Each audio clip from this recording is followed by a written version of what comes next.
I'm Nikki Taylor, and over the past couple of years, I've used my own body to investigate the effects of binge drinking, plastic surgery.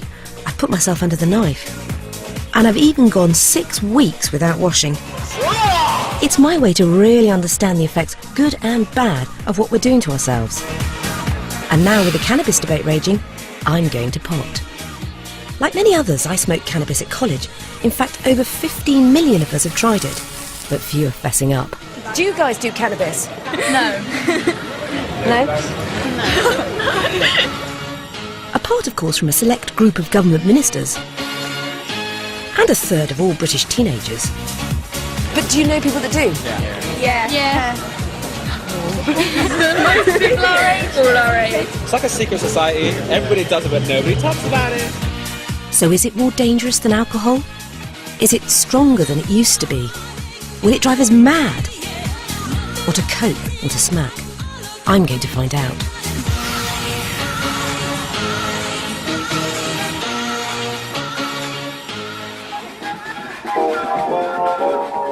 Pro-cannabis campaigners think it's relatively harmless. They'd love it to be legalised. The government's worried about the risks and want to toughen up the law. It's confusing, and every day there's another scary headline. But what are the facts? I want to unpick the science from the fiction, get a proper understanding of what's going on. As a mum, I want to find out what could be in store for my children. 1 in 7 kids under 13 have tried it. But is it still like the stuff I tried at college? And what effect would it have on me now? I'm going to smoke cannabis, on and off, for a month to find out. First, I'd better find out what's the worst that could happen to me. I'm off to see a doctor for a risk assessment. Yeah, I just thought this was an experiment I could do. I could just do each, maybe, strength of cannabis. So what have I got to look forward to? What are the effects of this? You've got the psychological effects and the physical effects. So the psychological effects are going to be, normally you get short-term memory loss where you can't remember things you've done that day before.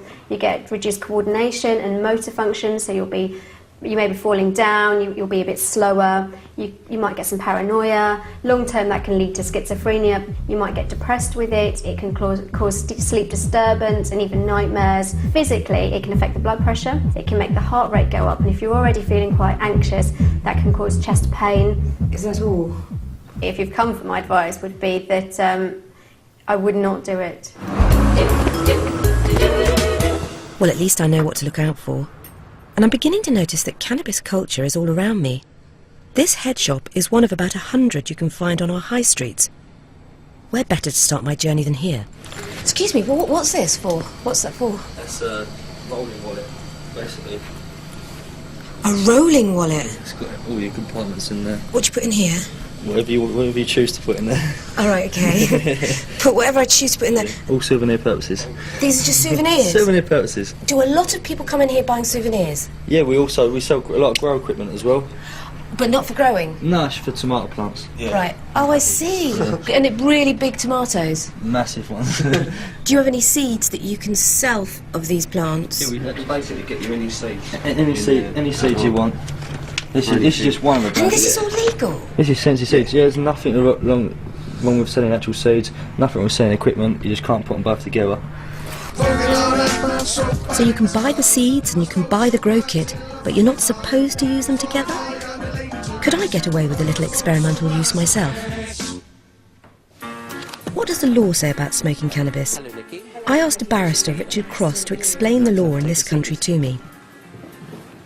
Is it illegal to smoke cannabis in this country? Yes. Yes, it remains illegal under the Misuse of Drugs Act 1971. It can be punished with a custodial sentence and it is still prohibited. Even if it was just a very small amount? As it stands, the law is unambiguous that possession of cannabis is unlawful. So obviously it's not something that can be done in this country? No, the only exception would be if it was a medical experiment under licence. So it's clear, in this country it is still illegal to smoke cannabis. But there is one place in Europe where I know for sure you can smoke a joint without getting arrested. Amsterdam. It's the ganja capital of the Western world. If there's anywhere I can try to understand the allure of cannabis and its risks, it's here. I just need to follow my nose to a coffee shop. And not because I'm in need of a quick cappuccino. There are over 900 coffee shops in Holland, and they don't just sell coffee, they're licensed to sell cannabis. This is the Dampring, one of the most popular ones here. Hi. Drugs? They've agreed to let me do occasional work here for a month, and off duty, I'll be able to smoke the cannabis. I'm introduced to Dennis, the deputy manager, and Bowie, the coffee shop cat. The Dampring's well known for stocking a wide range of cannabis varieties, some imported, but most of it locally grown. Babish Barker runs the shop. She's been buying and selling dope for the last 4 years. Do you smoke regularly or? Cigarettes? No, marijuana. No, okay. So we have many different kinds. And you do marijuana, hashish? Hashish. I think the best for you would be to start with Jamaica, which is an outdoor grass. It's grown outside. Yeah. It's not as strong as the others. It's uplifting though. It makes you feel kind of tipsy. Yeah. And we have it pre-rolled, so you don't have to make it yourself. Yeah, because I can't roll. No. That's why we make those. So you've got a pre-rolled Yep. Jamaican split? Yeah, it's mixed with tobacco. You can just sit down, have a cup of coffee, read a paper, smoke your joint and chill out. Just to make sure you really enjoy it, just nip it. Take 2-3 puffs first. Yeah. Then put it down for like 7 to 10 minutes and see what it does to you. And then if you don't feel enough, you can have another puff. And if it's already fine, just leave it for a while. And when it slips off, you can just smoke, light it up again. Okay. It's day 1 of my month-long experiment. The day I try my first spliff. Just in case, I've medical help on standby.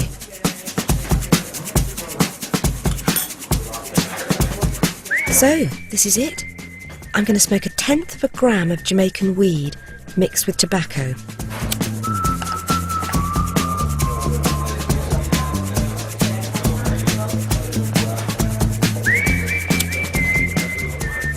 I'm not feeling anything. I don't feel I'm getting any effects. I don't think nothing's happening to me. I hadn't realised that the cannabis hadn't had time to take effect, so I keep puffing. A little more relaxed. But a little funny, a bit sort of, bits. A bit like motion sickness. But Babish had said take 2 puffs and then a break. I feel like my body or my brain is just a second behind what I'm doing. Bowie has seen it all before.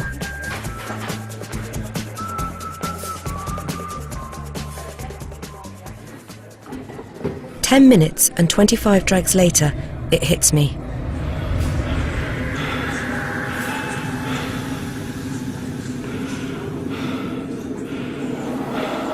This is really disturbing. It's worse than being blind drunk. Fucking hell. I'm really fucking scared.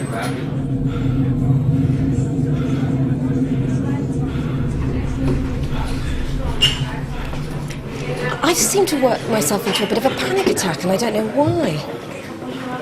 Okay, well just try to think about nothing Okay. else. Just focus on the moment. It's a nice Sunday morning, the sun is shining. Yeah. The whole week will rain, so... I have to say, that was the worst day ever in my whole life. Inside I was absolutely petrified. At one point I was too scared to even get out of the chair. It was like a massive panic attack. I've got this stupid feeling that it's sort of unlocked some sort of paranoia in my head and forever I'm going to be paranoid. I just don't want to do it. I've taken far too much and what's stupid is now I'm really scared about doing anything else. Part of me is thinking, do I really want to do this at all?